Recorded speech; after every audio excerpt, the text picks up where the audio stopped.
Hello and welcome everybody to another episode of r/ProRevenge. My name's Ryan, the official host here on Reddit Voice, and I look forward to bringing you guys today's top stories. Before I do though, I'd really appreciate it if you could hit that subscribe button, as well as make sure you have notifications turned on, that way you could stay up to date with all the latest and the greatest.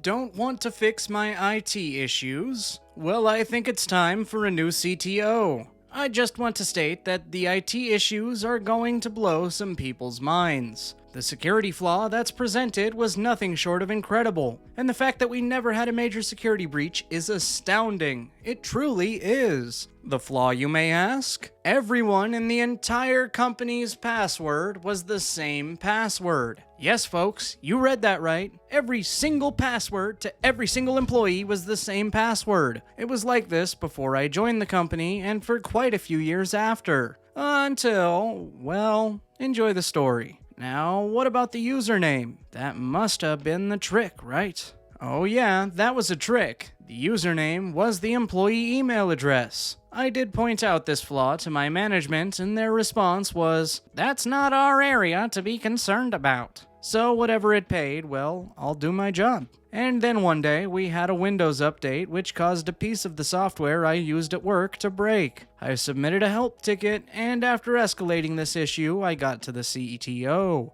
It wasn't a huge company. The CTO said, "I don't want to spend time fixing this. Use the workaround." To which I pointed out that the workaround slows things down, makes my job harder, and the Windows update has to affect more than just me. I was told to suck it up. Now at this time, the CEO was the son of the founder and a bit of a fuckwit. I legit feel at this point in time that he was just collecting a paycheck and letting everything run on auto, and just didn't pay attention. But I was mad at the CTO for brushing me off, so I penned an email to the CEO. It was a short email, and I simply said, "I discovered a massive security flaw that could potentially expose us to huge liabilities. When would be a good time to discuss this?" The response? "What security flaw?" I decided to demonstrate the flaw. I picked two random salespeople. I didn't know them. I got their username and I logged into their systems. I pulled two random customers' personnel information, the kind of information that would have easily allowed me to commit identity fraud,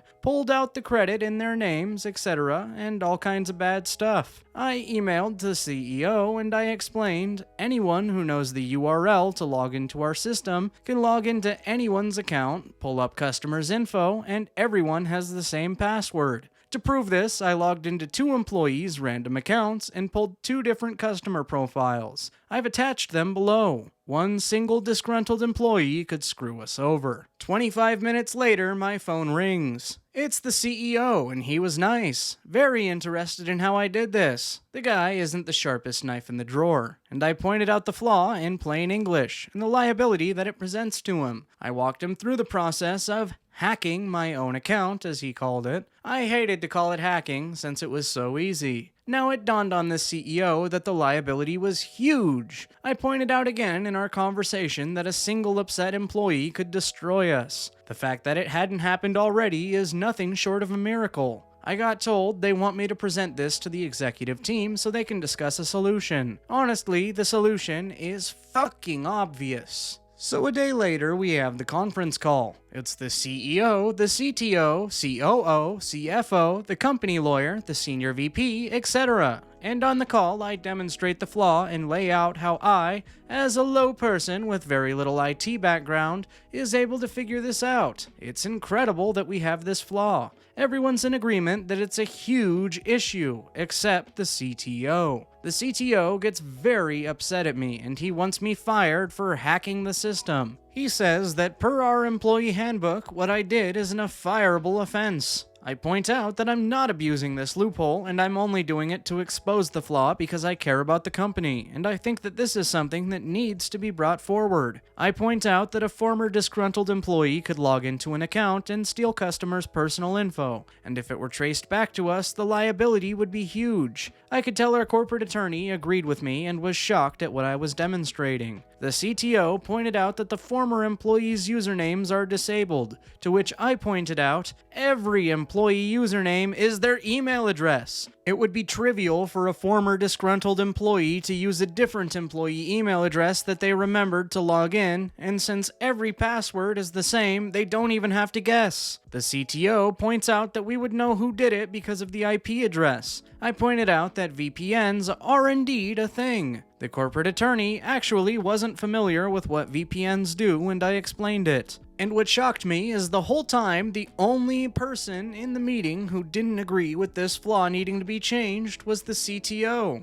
The CEO made it clear that this issue would be fixed by the end of business that day, and there was no ifs, ands, or buts about it. This meeting ended. After the meeting, the CTO called me privately. He was pissed. I just exposed his incompetence because the system was his design. The decision for everyone to have the same password was his decision, and I know why he did it. He did it because he was fucking lazy. And I said to the CTO, "You're a shitty CTO. You shouldn't be in the position you're in. And you're lazy. You should have found a better solution for my help ticket." He stops and asks, "So this is about your stupid help ticket?" I go, "Yes. Yes, it is." He laughs and says he's going to have me fired, and I laugh and go, "I'm pretty sure someone's getting fired. I'm also super confident that it's not going to be me." Well, sure enough, later that day we got an email stating that everyone was to change their passwords to something unique. A week later, the CEO announced that the old CTO had stepped down to spend more time with his family. On the first day of the new CTO tenure, he sent me an email telling me that he wanted to personally work on my help ticket and find a solution around the Windows update, which I'm pleased to say he did. I later had conversations with our attorney at a meeting. We legit never had a security breach, which is simply astounding. The attorney admitted that this was just plain dumb luck on our part, and if we would have had a security breach, it would have been very bad for us.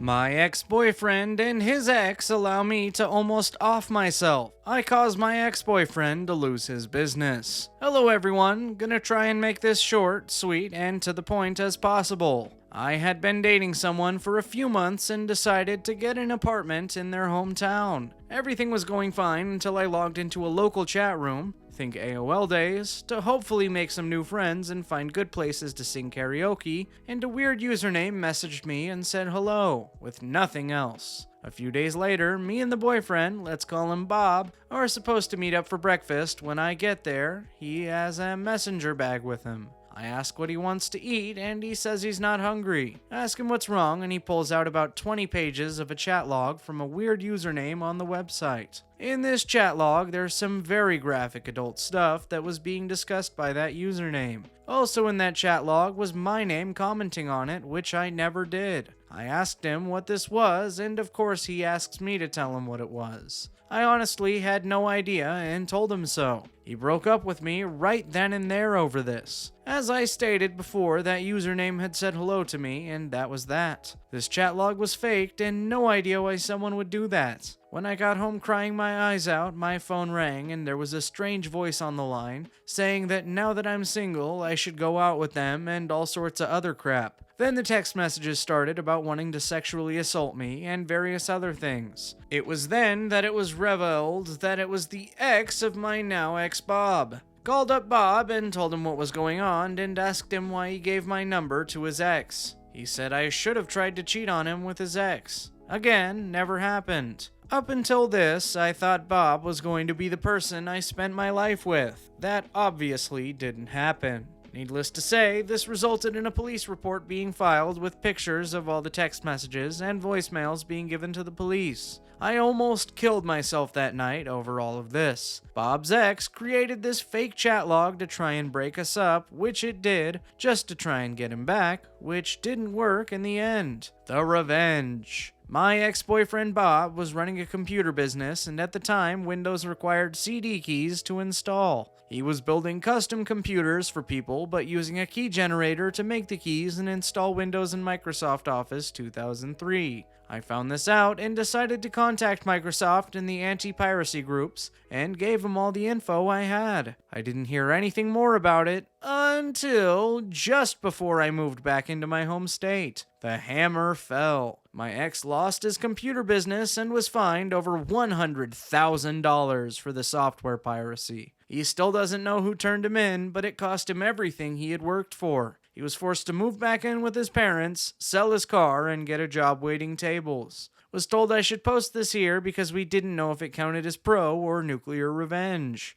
Update. I was asked why Bob got the brunt of this. Well, here it is. Bob gave my contact info to his ex, and then started a campaign of harassment by his ex towards me. Police wouldn't do anything because of his uncle being on the force, so Bob giving my phone number out to people and being the instigator and telling them to hit me up, as I later found out, is why he got the brunt of it. Rather, having went after the sleeps ball of an ex, I couldn't get info on him. I suspect the other reason that the police didn't do anything was because of it involving 3 gay guys. Maybe if it had been a big city, something would have been done back in 2005, but it being the Midwest probably explains why the police didn't give a rat's ass. Also, I should mention that I had done some IT work in the past, so that's why I called Microsoft in the anti-piracy groups, because I knew what Bob was doing, piracy. And it would cost him everything if they dropped the hammer on him, which it did.